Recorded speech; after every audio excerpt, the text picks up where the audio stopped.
بسم اللہ الرحمن الرحیم نحمدہ و نصلی علی رسولہ الکریم، اما بعد۔ اللہ تعالیٰ کا احسان، شکر، فضل، کرم ہے کہ اللہ تعالیٰ نے توفیق عنایت فرمائی اور ہم لوگوں کو موقع عنایت فرمایا کہ ایک دفعہ پھر بیٹھیں، آپس میں ایک دوسرے کو یاد دہانی کرائیں کہ بھئی ہماری زندگی کا اصلی مقصد کیا ہے اور ہم کیا کوشش کر رہے ہیں اس کو حاصل کرنے کی۔ اور ہمارے حضرت مولانا تقی عثمانی صاحب بار بار اس بات کی طرف ہم لوگوں کو متوجہ کرتے رہتے ہیں کہ بھئی یہ جو ہم لوگ بیٹھتے ہیں یہ کوئی واعظ نصیحت، یہ کوئی اس طرح کی بات نہیں ہے، کوئی ایک مذاکرہ ہے، ایک یاد دہانی ہے ایک دوسرے کو۔ اور انسان کی طبیعت ایسی واقع ہوئی ہے کہ وہ بھول جاتا ہے، مصروف ہو جاتا ہے زندگی کے مشاغل میں، اور اصلی جو مقصد ہے وہ نظروں سے اوجھل ہو جاتا ہے۔ تو ضرورت ہے کہ بار بار اس کی یاد دہانی کرائی جاتی رہے۔ اور قرآن کریم میں بھی اللہ تعالیٰ نے بار بار چیزوں کو دہرایا ہے کہ انسان کی جو یادداشت ہے اس میں بار بار یاد دلانے سے انشاءاللہ وہ بات ذہن میں بیٹھ جائے گی اور پھر اثر کرے گی، اور اثر کرے گی، یہی اصل مقصد ہے۔ ہم لوگ کہتے ہیں کہ بھئی ہم لوگ اصلاح کے لیے جمع ہوئے ہیں، اپنی اصلاح چاہ رہے ہیں، تو یہ اصلاح ہے کیا چیز؟ تو اصلاح تو ہر چیز کے لیے ہوتی ہے۔ اب دین کی اصلاح، حضرت تھانوی رحمۃ اللہ علیہ فرماتے ہیں کہ بھئی دین کے 5 شعبے ہیں، ایک ہے عقائد، ایک عبادات ہے، ایک معاملات ہے، ایک معاشرت ہے اور ایک اخلاق ہے۔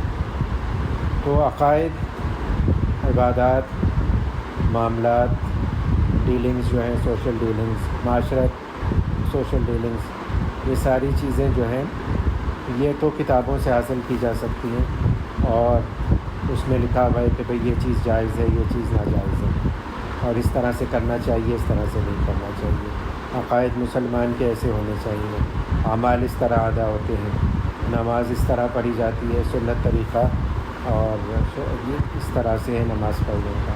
وہ ساری باتیں جو ہیں وہ کتابوں سے حاصل ہو سکتی ہیں۔ تو اصلاح ان میں بھی چاہیے، اور ان کی اصلاح نسبتاً آسان ہوتی ہے، لیکن اصل جو موضوع اور مقصد ہوتا ہے ان مجالس کا اور اس یاد دہانی کا، وہ ہوتی ہے اخلاق کی اصلاح۔ اخلاقی اصل چیز ہے جو تصوف کا موضوع ہے، جو سبجیکٹ ہے، جو اصل چیز ہے تصوف میں۔ لوگ سمجھتے ہیں کہ وظائف ہے، کشف و کرامات ہیں، اور ان یوزول حالات ہیں کہ بس ایک بے خودی طاری رہے، اپنا نہ ہوش رہے نہ دوسرے کا ہوش رہے آدمی کو، بس ایک جذب طاری رہے آدمی پر، ایک کیفیت ہو۔ تو یہ ساری لا علمی کی باتیں ہیں۔ اصل موضوع جو ہے وہ ہے اخلاق درست ہو جائے، اور اخلاق بھی وہ اخلاق باطنی۔ اخلاق باطنی کیا؟ کہ بھئی اللہ کی محبت سے ہو، اللہ کی محبت ہے اور توحید ہے وہ، اور توکل ہے، حضور صلی اللہ علیہ وآلہ وسلم کی محبت ہے، تواضع ہے۔ اسی طرح سے جو رذائل ہیں وہ دور ہو جائیں، کہ تکبر ہے، اپنے کو بڑا سمجھنا، دوسرے کو حقیر سمجھنا، اور اس سے بھی دقیق کہ دوسرے کو تو حقیر نہیں سمجھتا لیکن اپنے کو اچھا سمجھتا ہے، وہ جو خود پسندی، جس سے نارسزم کہتے ہیں نا، اپنے کو بہت اچھا سمجھنا، میری ہر چیز اچھی ہے۔ تو یہ ساری چیزیں دور ہو جائیں، اسی لیے بیٹھتے ہیں۔ اور اس میں باریکیاں ہوتی ہیں جو کتابوں میں نہیں آ سکتی۔ کتابوں میں تو لکھ دیا یہ ڈیفینیشن ہے اور یہ ہوگا تو ہوگا، لیکن ہماری روزمرہ کی زندگی میں وہ چیزیں ہمارے اعمال اور اخلاق میں ظاہر ہو رہی ہیں کہ نہیں۔ ڈیل کرتے ہیں کسی سے، حقیر سمجھتے ہیں اس کو، رویہ ایسا اختیار کر لیتے ہیں، اس کو غصہ آیا تو حد سے زیادہ گزر جاتے ہیں۔ تو اس میں کیا چیز عمل کر رہی ہے؟ اور عجب ہے، تکبر ہے، دوسرے کی حقارت ہے دل میں، زبان پہ قابو نہیں ہے، اللہ کے سامنے حاضری کا احساس نہیں ہے۔ یہ ساری چیزیں جمع ہو جاتی ہیں۔ تو اس میں ضرورت ہوتی ہے 1 to 1 اس کی گائیڈنس کی، اور یہی سب سے نازک چیز ہے۔ ہمارے جو جتنے بھی بڑے گزرے ہیں انہوں نے کہا کہ بھائی اسلامک نالج جو ہے اس میں ایک ہائرارکی ہے کہ سب سے زیادہ اہم کیا چیز ہے. کہا کہ سب سے زیادہ اہم چیز جو ہے وہ عقائد ہے. عقائد صحیح ہونے چاہیے ایک مسلمان کے، اہل سنت والجماعت کے جو عقائد ہیں ویسے عقائد ہونے چاہیے. دوسری چیز جو سب سے امپورٹنٹ ہے وہ ہے فقہ. معلوم ہونا چاہیے کہ عبادات کس طرح سے ادا ہوتی ہے، کیا طریقہ ہے نماز پڑھنے کا، وضو کرنے کا، روزہ رکھنے کا، حج کرنے کا، اور اس طرح سے جو دوسرے معاملی معاملات ہیں ان میں کیا طریقہ ہے. اور تیسری چیز جو ہے نا وہ جو امپورٹنس میں آتی ہے وہ اخلاق کی اصلاح ہے. کیونکہ اخلاق صحیح نہیں ہوتے تو اس سے اعمال بھی خراب ہو جاتے ہیں، بعض دفعہ عقائد بھی خراب ہو جاتے ہیں آدمی. اور پھر کہا اس کے بعد کہیں درجہ آتا ہے تفسیر.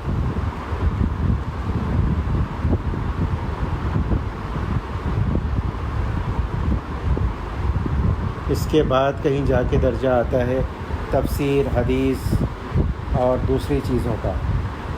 تو یہ رکھنا ہے نظام پرائیورٹی کا کہ پہلے عقائد ہیں، پھر فقہ ہے، پھر اصلاح اخلاق ہے جس کو تصوف سے تعبیر کیا جاتا ہے.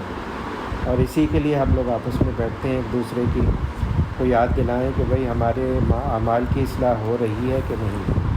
نماز جس درجے میں مطلوب ہے اس درجے میں ہم پڑھ رہے ہیں کہ نہیں.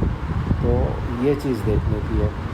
اور اس کے لیے جو بہت ساری چیزیں ہیں جو ہمارے حضرات فرماتے ہیں بھائی باطنی اصلاح کے لیے کیا کیا چیزیں مفید ہوتی ہیں.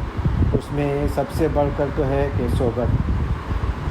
تو صحبت کے بعد اگر صحبت میسر نہیں ہو پھر بزرگوں کی کتابوں کا مطالعہ، اور اس میں بھی خاص قسم کی کتابیں جن کا موضوع یہ ہو، اصلاح ہو. ورنہ اور بھی بہت ساری کتابیں ہوتی ہیں مسائل کے مطابق ہوتی ہیں، اختلافی مسائل کے لیے ہوتی ہیں، ایسے ہی باعث و نصیحت ہوتی ہے. تو ہم لوگ اس میں سے پڑھتے ہیں حضرت کی مجالس سے اصلاحی مجالس. اور یہ رمضان میں جو ہوئی مجالس ہیں خالص ان لوگوں کے لیے جو اپنی اصلاح کے لیے جمع ہوتے ہیں رمضان میں آخری اشرے. تو اس میں حضرت فرماتے ہیں کہ اعمال کی اصلاح اور باطن کی اصلاح کا طریقہ یہ ہے کہ نفس کے جذبات کی مخالفت کی جائے اور اس کو مشقت کا عادی بنایا جائے. اعمال کی اصلاح سے مراد اعمال ظاہرہ کی اصلاح ہے، یعنی وہ اعمال جو ظاہری اعضاء سے سرزد ہوتے ہیں جیسے نماز، روزہ، زکوٰۃ، حج وغیرہ. اور باطن کی اصطلاح سے مراد باطن کے وہ اعمال ہیں جو انسان کے دل سے سرزد ہوتے ہیں جیسے صبر، شکر، توکل، تواضع. حضرت فرماتے ہیں کہ چاہے اعمال ظاہرہ کی اصلاح کا معاملہ ہو یا باطن کی اصلاح کا معاملہ ہو، دونوں کا طریقہ یہ ہے کہ نفس کے جذبات کی مخالفت کی جائے. دل میں جو غلط جذبہ اور غلط داعیہ پیدا ہو رہا ہے زبردستی اس کی مخالفت کی جائے اور اس کو مشقت کا عادی بنایا جائے. اس کے علاوہ کوئی اور علاج نہیں ہے. یعنی یہ ایک بیسک وہ ہے. یعنی لوگ سمجھتے ہیں کہ کوئی وقت ایسا آئے گا، کوئی نظر ڈال دے گا، کوئی خود بخود ہم میں ایک تبدیلی آ جائے گی اور نماز پڑھنے لگیں گے، شریعت کے باتوں پہ عمل کرنے لگیں گے، جھوٹ چھوٹ جائے گا. بہت سے لوگ ہوتے ہیں مختلف قسم کے گناہوں میں پڑے ہوئے ہوتے ہیں، وہ سمجھتے ہیں کہ بس اپنے آپ یہ چلے جائیں گے، ہم حج کرائیں گے تو ختم ہو جائے گا، نفلی عمرہ کر لیں گے تو ختم ہو جائے گا، یہ گناہ چھوٹ جائے گا، روزہ رکھ لیں گے تو چھوٹ جائے گا. یہ سب سے نہیں چھوٹے گا. چھوٹے گا جب کہ ہم ایک اپنا خود ڈیسیشن لیں گے اور ڈٹرمنیشن کے ساتھ اس پہ ڈٹ جائیں گے کہ ہمیں یہ چھوڑنا ہے. باقی اور چیز کام نہیں کرتی. یہ جو ہے یہ ایک بیسک سمجھنے والی بات ہے کہ جو طریقہ جس کام کا ہے اسی طریقے سے ہوتی ہے وہ کام. تو گناہ چھوڑنا، نیکی کا کام کرنا، اس میں یہ ساری چیزیں کام نہیں کرتی. کہ فلاں سے دعا کرا لی، کسی نہ کسی درجے میں انشاءاللہ آسان ہو جائے گا، لیکن یعنی اس کے لیے کفایت نہیں کرے گی کہ صرف دعا پہ انحصار کر لے. آپ صرف اس بات پہ انحصار کر لے کہ بھائی رمضان اچھا گزر جائے، باقی ساری پھر مجھے خود سے نہیں کرنا پڑے گا. نہیں، فجر کے وقت مقابلہ کرنا پڑے گا نفس کی خواہش کا. نفس چاہتا ہے کہ سوتا رہے، اٹھے نہیں، لیکن زبردستی کرنی پڑے گی. اور ہوتی ہے یہ زبردستی شروع میں آدمی پہ شاخ گزرتی ہے، کیونکہ عادت نہیں ہے اور مشکل ہوتی ہے، اور اس کے لیے اہتمام کرنے کی ضرورت ہے، الارم لگانے کی ضرورت ہے، کسی کو، دوست کو، کسی عزیز قریب کو، گھر والے کو، کہ بھائی مجھے زبردستی اٹھایا جائے اس طرح سے. اور گناہ اگر ہے تو پھر اس کو چھوڑنا پڑے گا، یہ نہیں ہوگا کہ اپنے آپ چھوٹ جائے. اب آج کل ہمارے حضرت فرماتے ہیں کہ بھائی 2 گناہ سب سے زیادہ ہیں، ایک آنکھوں کا غلط استعمال اور دوسرا زبان سے جو جی چاہا کہہ دیا، جو منہ میں آیا کہہ گزرے، کچھ خیال ہی نہیں ہے، سچ ہے، جھوٹ ہے، غیبت ہے، لوگوں کو دل دکھانے والی بات ہے، اس کی کوئی وہ ہے بھی، حقیقت ہے کہ بھی نہیں، لیکن بس چل رہی ہے زبان. اور دیکھنے کے معاملے میں بھی، اور حضور صلی اللہ علیہ وآلہ وسلم کو اس بات کا وہ تھا، اور فرمایا، حضور کی حدیث ہے جس کا مفہوم ہے کہ نظر جو ہے، جو غلط بد نظری، یہ شیطان کے تیروں میں سے ایک تیر ہے، اور ایسا زہریلا تیر ہے کہ خصوصاً جو لوگ اپنی اصلاح میں اور جو لوگ دین کے راستے میں لگے ہوئے ہوتے ہیں، ان کے لیے اس سے زیادہ خطرناک کوئی چیز نہیں. بالکل ہی دل اور دماغ کی دنیا کو بالکل ہی وہ کر دیتا ہے، بنجر کر دیتا ہے.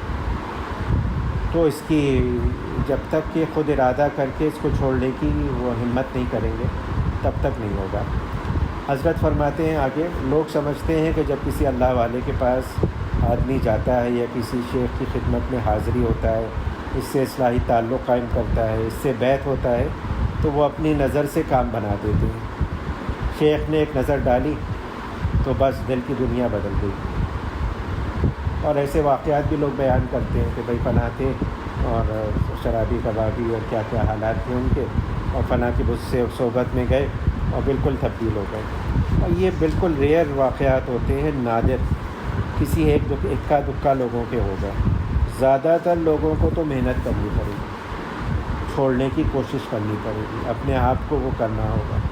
ہاں یہ ہوگا کہ نیک لوگوں کے پاس جائے گا، نیک لوگوں سے دعا کرائے گا، نیک لوگوں کی صحبت میں بیٹھے گا تو انشاءاللہ آسان ہو جائے گا یہ ساری اچھے کام کرنا اور برائیوں سے بچنا. کیونکہ اللہ تعالیٰ نے تاثیر رکھی ہے، جیسے بری نظر لگتی ہے اسی طرح اچھی نظر بھی لگتی ہے. بد نظری یعنی نظر بد سے تو سب کہتے ہیں کہ بھئی نظر لگ گئی، اب آدمی بیمار ہو گیا، نقصان ہو گیا، فلاں چیز ہو گئی. تو بزرگ فرماتے ہیں جیسے نظر بد لگتی ہے ایسی اچھی نظر بھی لگتی ہے. اپنی عقیدت سے، اپنے اہتمام سے آدمی طلب لے کے جائے گا بزرگ کے پاس تو یقیناً وہ دعا کریں گے اس کے، اور انشاءاللہ ان کی دعا مقبول ہوگی اور اصلاح کی توفیق ہوگی. حضرت فرماتے ہیں خوب سمجھ لیں کہ اصلاح نفس کے لیے یہ کوئی معمول کا طریقہ نہیں ہے، لہٰذا یہ نہیں ہوگا کہ کوئی اللہ والا نظر ڈال دے گا، تمہاری طبیعت بدل جائے گی اور تمہارے حالات میں خود بخود انقلاب آ جائے گا، بلکہ کرنا تو خود ہی پڑے گا. ہمت کرنی ہوگی، کوشش کرنی ہوگی، مشقت اٹھانی ہوگی. شیخ کا کام صرف اتنا ہے کہ وہ توجہ دلا دے اور راستہ بتا دے، ایسی تدبیر بتا دے جس کے ذریعے کام نسبتاً آسان ہو جائے، لیکن کرنا خود ہی پڑے گا. اب یہ ہے، ٹیچر ہے، ہم لوگ پڑھتے ہیں، صبح KG سے پڑھ رہے ہیں اور پوسٹ گریجویٹ لیول تک پڑھتے ہیں، تو اس میں ٹیچر کا کیا رول ہوتا ہے؟ ٹیچر کا رول یہ ہوتا ہے فیسیلیٹیٹ کرتا ہے، وہ بتا دیتا ہے کہ بھئی یہ چیزیں امپورٹنٹ ہیں، یہ پڑھنا ہے، اس طرح سے امتحان ہوگا. لیکن نہ وہ میرے لیے پڑھ سکتا ہے، نہ وہ میرے لیے امتحان دے سکتا ہے. پڑھنا بھی مجھے پڑے گا اور امتحان بھی مجھے دینا پڑے گا. وہ تو صرف موٹیویٹ کر دے گا، مجھے توجہ دلا دے گا، سمجھا دے گا اور یہ کر دے گا. یہی کام شیخ کا ہے کہ وہ موٹیویٹ کر دیتا ہے، توجہ کرا دیتا ہے آدمی کی کہ بھئی یہ کرنا ہے، یہ نہیں کرو گے تو پھر نقصان ہی نقصان ہے، لیکن کرنا خود ہی پڑے گا. اسی لیے آج کل جو ہے وہ دین کی طرف آتے ہیں لوگ تو کس طرف جاتے ہیں؟ دعوت تبلیغ کی طرف جاتے ہیں، یا پھر یہ کہ عالم بننے کی طرف جاتے ہیں۔ تو ہیں تو وہ بھی اگر حقیقی معنی میں لیا جائے تو اس میں بھی مشقت عالم بننے کے لیے معمولی بات نہیں ہے، بہت محنت درکار ہے۔ لیکن اصلاح میں تو اور زیادہ محنت چاہیے، اپنی مرضی کے خلاف کام کرنا۔ دل تو چاہتا ہے کہ میں جا کے واعظ کہوں، تبلیغ میں نکل جاؤں 10 دن کے لیے، چلے کے لیے، 4 مہینے کے لیے، لیکن مناسب نہیں ہے۔ گھر کے حالات ایسے، روزی کا معاملہ ہے، نوکری چلی جائے گی، اور بھی گڑبڑ معاملہ ہے۔ ابھی اصلاح ہوئی نہیں ہے، واعظ کہنے کھڑے ہو گئے، تو واعظ کہیں گے بھی تو ایک تو نمبر 1 اس میں اثر نہیں ہوگا، اخلاص نہیں ہوگا، اور دوسرا یہ کہ واعظ کہنے کے بعد یہی اثر یہی ہوگا، میں تو بڑا عالم ہو گیا، میرے بات سے تو اتنے لوگ متاثر ہو گئے، تو وہ اس کے لیے نقصان دہ ہو جاتا ہے۔ ہمارے حضرت مولانا تقی عثمانی صاحب اور حضرت مولانا رفیع عثمانی صاحب جب ڈاکٹر عبدالحی رحمۃ اللہ علیہ کے پاس اصلاح کے لیے گئے تو حضرت نے ان پہ پابندی لگا دی کہ آپ لوگ کہیں پہ باز نہیں کہو، اور سال ہر سال یہ پابندی رہی۔ کہتے تھے کہ اگر کوئی کہے آپ سے آ کے بس جمعہ پڑھانے کی اجازت تھی، اور باقی کوئی باز کہنے کی اجازت نہیں تھی۔ عام باز لوگ باقی کہتے ہیں نا، مسجد میں باز کہتے ہیں، کرتے فلاں جگہ ختم بخاری میں چلے، فلاں چیز، حضرت نے پابندی لگائی۔ کہا کہ کوئی بہت اصرار کرے تو کہہ دو کہ میرے شیخ نے منع کیا ہوا ہے، اگر آپ اتئی سے تو جا کے شیخ سے اجازت لے کر آئے۔ حضرت سے اجازت لینے کی کسی کی ہمت ہی نہیں ہوتی۔ تو یہی حضرت ان کی اصلاح کر رہے تھے کہ بھائی اپنے مرضی سے، اپنی دل کی خواہش سے واعظ نہیں کریں، کہیں تو اللہ کی رضا خوشنودی کے لیے کہیں، لیکن کام خود ہی کرنا پڑے گا، چلنا خود ہی پڑے گا۔ کوئی شخص یہ سوچے کہ مجھے خود کچھ نہ کرنا پڑے بلکہ دوسری آدمی مجھے منزل تک پہنچا دے، تو یہ بات نہیں۔ اگر ایسا ہوتا تو پھر انبیاء کرام علیہ السلام کو اشاعت دین کے لیے مجاہدات اور مشقت اٹھانے کی ضرورت نہ ہوتی۔ بس سب لوگوں کو ایک نظر ڈالتے اور سب مسلمان ہو جاتے، ایک آدمی کافر نہیں رہتا۔ حضور صلی اللہ علیہ وآلہ وسلم تو قرآن کہہ رہا ہے کہ آپ ان لوگوں کی فکر میں بھولے جا رہے ہیں کہ آپ اپنے آپ کو ہلاک کر لیں گے، ہدایت دینا تو ہمارے قبضے میں۔ تو یہ اگر ہوتا کسی کے بس میں تو ایک آدمی کافر نہیں رہتا۔ مشہور واقعہ ہے، دہلی میں ایک بزرگ کو الہام ہوا کہ آج کے دن جو تم کو دیکھ لے گا جنت میں جائے گا۔ بڑے بزرگ تھے، تو انہوں نے کہا کہ ہاتھی منگواؤ، تو ہاتھی پہ بیٹھے اور کہا نقارہ بجواؤ آگے، اور اعلان کراؤ جو مجھے دیکھے گا وہ جنت میں جائے۔ اللہ تعالیٰ نے مجھے اعلان فرما رہے پورے، کیوں؟ اپنی بڑائی کے لیے نہیں، مخلوق پہ شفقت کے لیے، کہ جو دیکھ لے مجھے وہ جنت میں جائے۔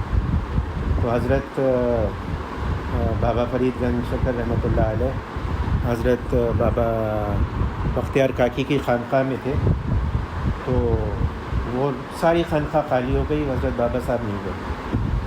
تو بختیار کاکی رحمۃ اللہ علیہ نے کہا کہ بھائی تم بھی چلے جاؤ دیکھ لو۔ حضرت نے کہا آپ بھی تو نہیں گئے، تو جہاں آپ ہیں میں ایسی جنت لے کے کیا کروں گا جہاں آپ نہیں ہوں گے، میں تو آپ کے ساتھ ہوں۔ تو بابا صاحب نے دعا دی ان کو کہ بابا بختیار کاکی نے کہ جو تمہاری خبر دیکھ لے وہ جنت۔ یہ حضرت تھانوی کو خلفا اپنے وعظوں میں یہ بات کرتے ہیں۔ آج بھی وہاں پہ بابا صاحب کے پاک پٹن میں جو ایک دروازہ ہے بابا جنت،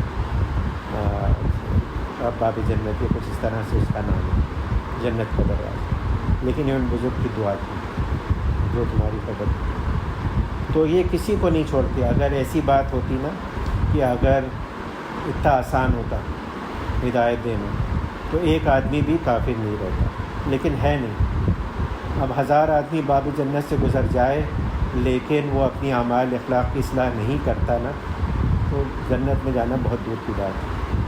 جنت میں تو اللہ تعالیٰ نے بتا دیا کہ بھئی یہ لوگ جائیں گے، فادخلی فی عبادی وادخلی جنت، آ رہا ہے نا، یا ایھا النفس المطمئنہ راضیۃ مرضیہ، کہ تم راضی ہو جاؤ اللہ کی اور اللہ راضی ہو جائے تم سے. اب ہم تو راضی ہیں نہیں. اللہ کہتا ہے نماز پڑھو, ہم کہتے ہیں نہیں ہماری مرضی تو نہیں ہے نماز پڑھنے کی, یہ تو بہت زیادہ مشقت ہے 5 وقت, ہمارا دل تو نہیں چاہتا. اللہ کہہ رہا ہے روزہ رکھو, حج کرو. حج تو بہت مہنگا ہو گیا ہے, تو حج پہ جانا تو ہمت ہی ٹوٹ گئی سب کی کہ اب حج کیا کریں گے. تو حج فرض جو ہے جس پر ہو گیا تو اس کے لیے تو واجب ہو گیا کہ حج کی جائے, اگر اس کے پاس استطاعت ہے فزیکلی اور فائنینشلی. اگر نہیں ہے تو پھر اس کو وصیت کرنی ہے, زندگی کا کچھ پتہ نہیں, اور جتنی تاخیر ہوتی جاتی ہے اتنا گناہ بڑھتا جاتا ہے. اس کی بھی مغفرت, اس کی بھی معافی مانگتے رہنا چاہیے کہ بھائی حج فرض میں دیر نہ ہو. تو یہ سارے کام کرنے پڑیں گے, اس کے بغیر نہیں. اتنا آسان ہوتا تو پھر یہ ساری چیزوں پہ انبیاء علیہ السلام اتنی مشقت کیوں اٹھاتے, صحابہ کرام اتنی قربانیاں کیوں دیتے, یہ اپنے اللہ کے راستے میں یہ کیوں شہید ہوتے. اللہ تعالیٰ نے ایسا معاملہ نہیں کیا, کیونکہ ہر انسان کو جزا اور سزا اس کے اپنے عمل پر دی جائے گی. لہٰذا عمل تو اسی کو کرنا ہے. عمل کرنے کے لیے ہمت چاہیے, عزم اور پختہ ارادہ چاہیے. چاہے اس راستے میں کتنی بھی مشقت ہو پھر بھی یہ کام کروں گا. حضرت نے جو حضرت تھانوی نے کتابچہ لکھا ہے بالکل ابتدائی, تو اس میں یہی لکھا ہے کہ بھئی یہ عزم ہونا چاہیے. اگر یہ عزم نہیں ہے تو توبہ پختہ نہیں. تو کچھ بھی ہو جائے میں دین پہ چلوں گا. اپنی طرف سے عزم رکھے, ارادہ رکھے کہ بھئی کچھ بھی ہو جائے میں دین پہ چلنے کی پوری کوشش کروں گا. وہ الگ بات ہے کہ اپنی کمزوری سے نفس و شیطان کے اغوا سے گڑبڑ ہو جائے, لیکن خود ارادہ ہمیشہ رکھے, ہر وقت یہ رکھے کہ میں تو اللہ کو راضی کروں گا.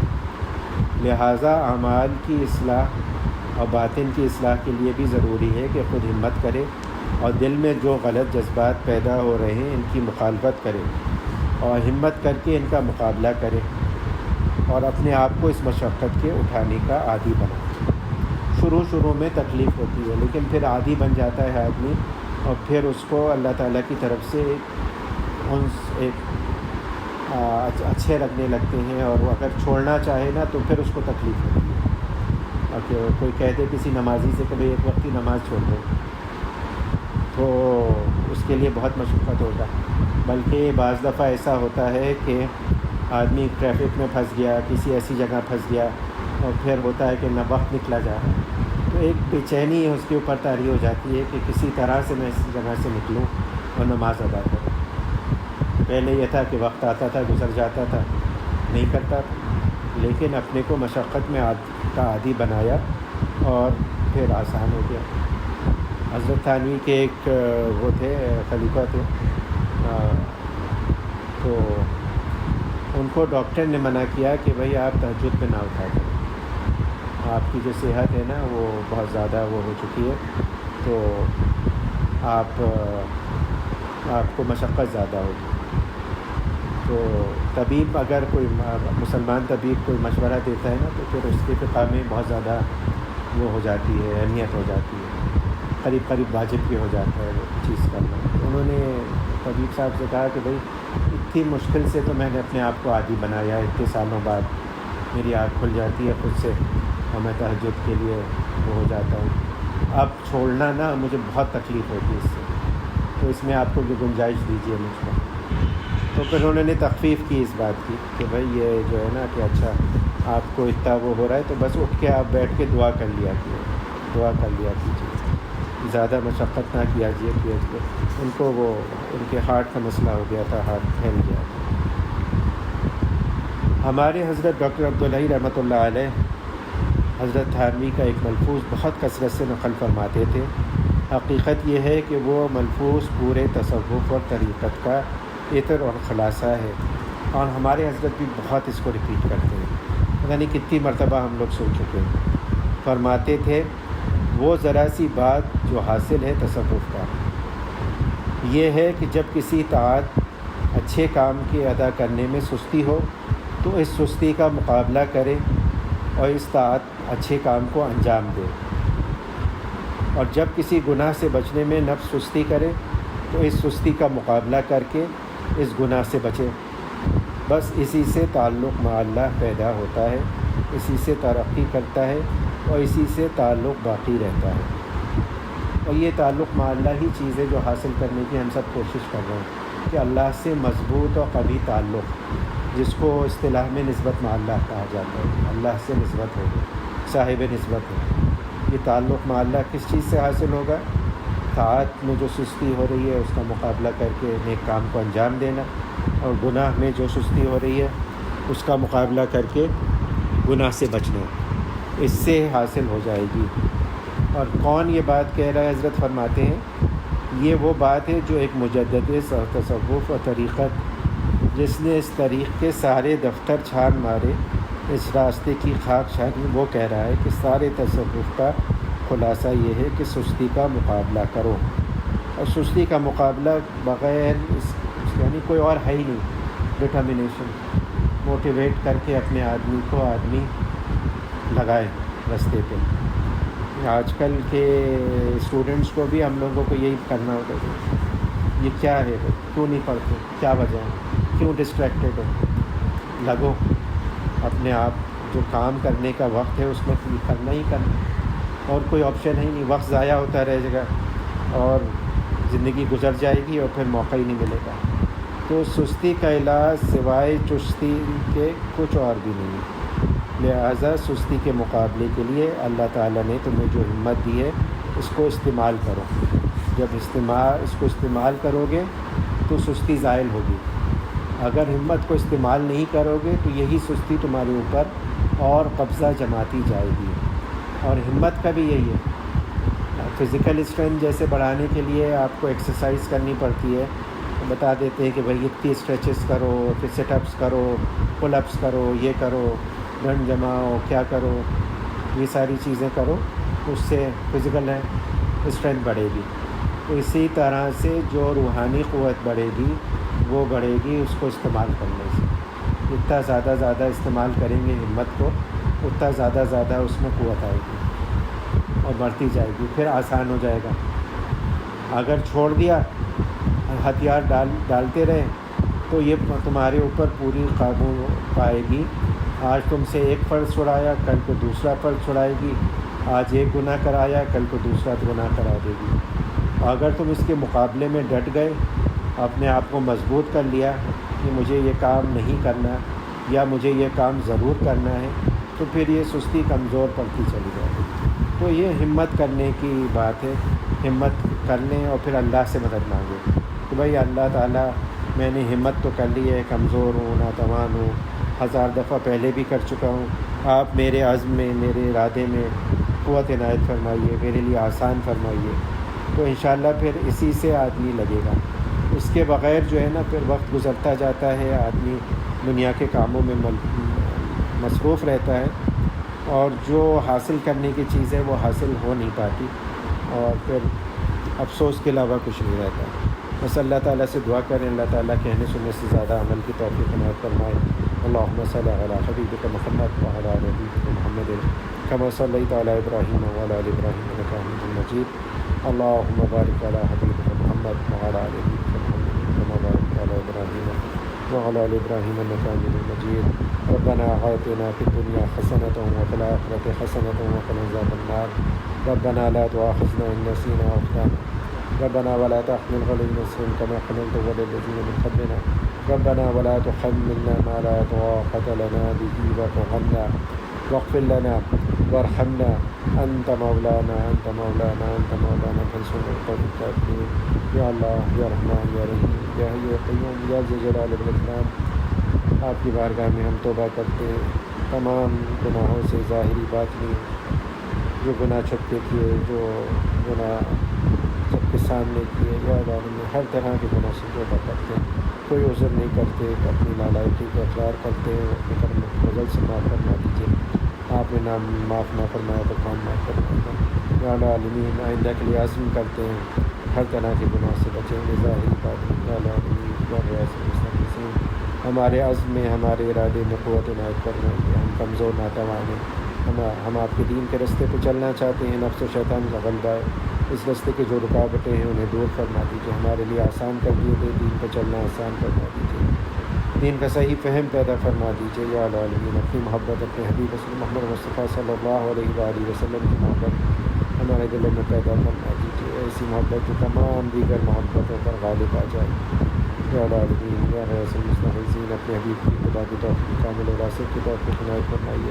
تمام خیر آپ سے مانگتے ہیں جو آپ کے حبیب حضرت محمد مصطفیٰ صلی اللہ علیہ وآلہ وسلم نے آپ سے مانگی، اور تمام الشر سے پناہ مانگتے ہیں جس سے آپ کے حبیب حضرت محمد مصطفیٰ صلی اللہ علیہ وآلہ وسلم کی پناہ مانگی۔